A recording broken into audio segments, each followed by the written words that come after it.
سعد ابن ابي وقاص دا هغه سړی دی رسول الله صلی الله علیه وسلم ماما خیله ده ماماګانو کې رسول الله صلی الله علیه وسلم په باندې فخر کوله چې داسې ماما دي چا شته لکه د ماما چې سعد ډېر لوی شخصیت ده او دا هغه سړی ده چې یو سړی و د نیکی چې دی نیک ده دا په حدیثو باندې ثابت ده چې دا نیک سړی ده رسول الله صلی الله علیه وسلم عائشہ الله فرمایي یو کړه د شپې به آرام شانته و په کور کې نو رسول الله صلی الله علیه وسلم عائشہ الله فرمایي چې فرمایل چې لو کان الرجل صالح من اصحابي يحرسني الليل یره د ما په صحابهو کې به یو نیک سړی نه وي چې راشي نن شپه دې موږ څوکۍ وکړي موږ د څوکیدار شي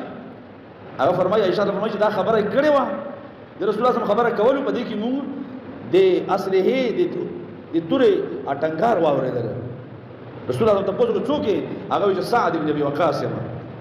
دا ودرې د څوکۍ ته ټول شپه رسول الله صلی الله علیه وسلم د څوکۍ کړه نو رسول الله فرمایل کدي موږ په صحابهو کې یو نیک عمل سړی وي چې هغه نن شپه دې موږ هغه څوکۍ چا کړه سعد ابن ابي وقاص سعد ابن ابي وقاص هغه سړی دا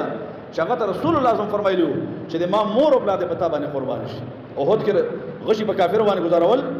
رسول الله صلی الله علیه وسلم فرمایل ارمه فداک ابي و امي